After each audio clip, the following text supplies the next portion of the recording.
ప్రభువును రక్షకుడైన యేసు క్రీస్తు అతి శ్రేష్టమైన నామాన్ని బట్టి ఉదయకాల హోసన్న దైవ సందేశం కార్యక్రమం వింటున్న దేవుని బిడ్డలను మీ అందరికీ వందనాలు. మీకు శుభం కలుగునగాక. నా దేవుని హస్తం మిమ్మల్ని దీవించునగాక. ఈ ఉదయకాలం ఒక వాక్యం ద్వారా మనం దీవించబడదు. అదేమిటంటే, మనకైనా మన పిల్లలకైనా క్షేమం కలగాలనుకున్నప్పుడు, మన కష్టార్జితానికైనా మన దేహ ఆరోగ్యానికైనా ఏదైనా కలగాలి అనుకున్నప్పుడు మనం చేయాల్సిన మొదటి ప్రయోగం ఏమిటంటే, ఆకాశమందున దేవుడు అంటాడు, నువ్వు రేయి మొదలుజామున లేచి నీ కొరకు నీ పిల్లల కొరకు ప్రార్థన చేయి. అంటే వేకునే లేచి ఆయన కలవడం, ఇది చాలా విలువైంది. సహజంగా వేకునే మన పెద్దలు తెల్లవారుజామున లేచేవాడు. వాడు చక్కగా కార్యక్రమాలు ముగిస్తే ఎండొచ్చే వేళకి అన్ని పనులు అయిపోయి వాడు టిఫిన్ కొరకు సజ్జన్నం కొరకు కూర్చునేవాడు. అంటే వేకునులు చేసే పనులు ఎంత దీవెనకరంగా ఉంటాయి. దేవుడు అంటాడు కదా, మీరు ఏకునే మొరపెట్టడానికి సమయాన్ని కేటాయించండి. సాతాను ఏం చేస్తాడంటే, వేకును లేవకుండా నిన్ను బద్ధకాన్ని కలుగు చేసి రాత్రి 1 గంట 2 గంటల వరకు సమయాన్ని పాడు చేస్తాడు. అంటే నువ్వు తర్వాత ఎట్లాగో లేవలేనట్టుగా చేస్తాడు. లేవకపోతే ఏమవుతుంది? ఉదయకాల దీవెనలన్నీ పోగొట్టుకుంటాడు. మోషే ఇజ్రాయేలుతో అన్న మాట మనం మర్చిపోకూడదు. దేవుడు అన్నాడు కదా, నీ ప్రజలను ఉదయాన్నే లేచి ఊరి వెలపలికి వెళ్ళి మన్నాను పోగు చేసుకోమని చెప్పమన్నాడు. ఉదయాన్నే లేచి వెళ్ళి మన్నాను పోగు చేసుకున్నారు. అది చక్కగా కాల్చుకుని తిన్నారు. కొంతమంది బద్ధకస్తులు లేటుగా వెళ్ళారు. వెళితే అప్పటికే సూర్యుడు ఉదయించి మంచులాగా పడిన ఆ మన్నా కరిగిపోయింది.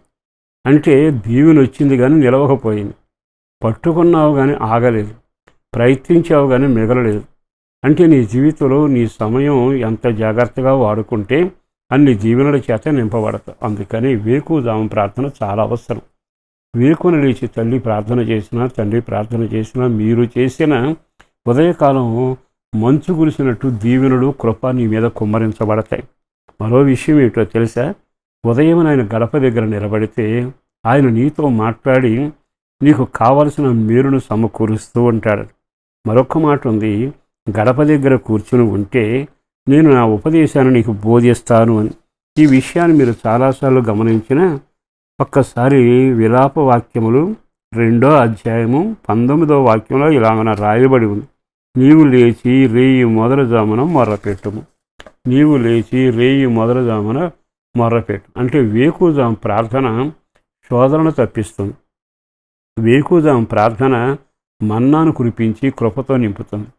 వేకువజాము ప్రార్థన నీకు ఆలోచన కలిగిస్తుంది. దేవుని ముఖాన్ని ప్రశాంతంగా చూడగలవు.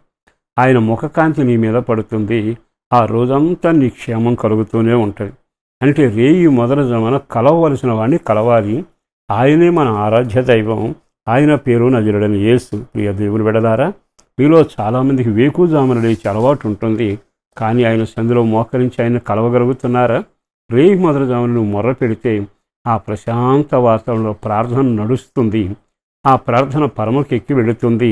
నీ కార్యాలు సఫలం చేస్తూ నీ మార్గాల మీద వెలుగు ఉదయిస్తుంది. వెళ్ళే మార్గమంతా క్షేమంగాను, దీవెనకరంగాను, ఆశీర్వాదకరంగాను ఉంటాయి. ఎన్నిసార్లు చెప్పినా మనుషులు ఆ వేకువజామున పాటించకపోతే ఇబ్బందులు పడతారు. ఓ రోజున ఏమన్నాడు తెలుసా? యెహోషువతో దేవుడు, నీవు లేచి వేకువనే లేచి ఆ దండు మీదకు పొమ్ము అన్నాడు. బైబిల్లో ఉంది, నువ్వు వేకువనే లేచి నీ ప్రజలను యుద్ధం కొరకు సిద్ధపరచు అన్నాడు. అంటే వేకువజామున లేస్తే ఆ ప్రశాంతత, ఆ ఆలోచన, ఆ సరళి, ఆ క్రమం పద్ధతిగా ఉంటుంది. బద్ధకస్తుడికి అన్నీ మొండి సమస్యలే. బద్ధకస్తుడు తన జీవితంలో ఏది సాధించలేడు. తన జీవితంలో నష్టపోవడానికి ఎక్కువ కారణాలు ఉంటాయి. అవన్నీ నేను చెప్పాలని కోరుకోవడం లేదు, కానీ యేసు పేరట బ్రతిమలాడుతుండగా మొదలుజామునే లేచి మన్నా ఏరుకున్న వాళ్ళు ఉన్నారు. మొదలుజామునే విన్నపాలు తెలియజేసి మేలు పొందిన వాళ్ళను, ఉదయాన్నే కృప పొందిన వాళ్ళు ఉన్నారు.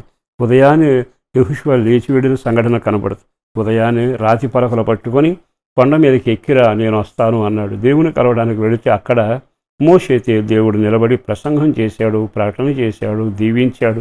ఒక మాట అన్నాడు, నీ ప్రజలకు జరిగిన కార్యాలు ఎవరికి జరగవు, వెళ్ళు అన్నాడు. ఎంత బాగుంది ఈ మాట. అనేక కార్యాలు పొందడానికి ఉదయాన్నే ఆయనతో ముఖ దర్శనం జరుగునగాక. పరిశుద్ధులను ప్రేమమడిన ప్రభు వందనాలయ. బిడ్డలను దీవించి ఆశీర్వదించి నెమ్మది, క్షేమం, సంతోషం ఈ బిడ్డలంతా దీవించబడాలి. పిల్లల చదువుల కొరకు ప్రత్యేక ప్రార్థన చేస్తున్నా. వాళ్ళ కాలేజీ సీట్ల కొరకు కానీ ఆర్థిక పరిస్థితుల కొరకు ప్రార్థిస్తున్నాం. పిల్లల వివాహాల కొరకు, పెద్దల క్షేమం ఆరోగ్యం కొరకు, పసిపిల్లల క్షేమం కొరకు భయంకరమైన ఎండల్లో బిడ్డలను కంచివేసి కాపాడి భద్రపరచండి. ప్రార్థన యందును, సహవాసమందును, రక్షణలోనూ, కృపలోనూ స్థిరపరచండి. జీవనోపాధిని జీవించండి. చేస్తున్న పనులు, వ్యవసాయ వ్యాపారంలో నీవు తోడుగా ఉండండి. మా ప్రార్థన కోరుకునే వారు మీరు జరగాలి, క్షేమం జరగాలి. యేసు పేరట వేడుచున్నాము తండ్రి. ఆమేన్.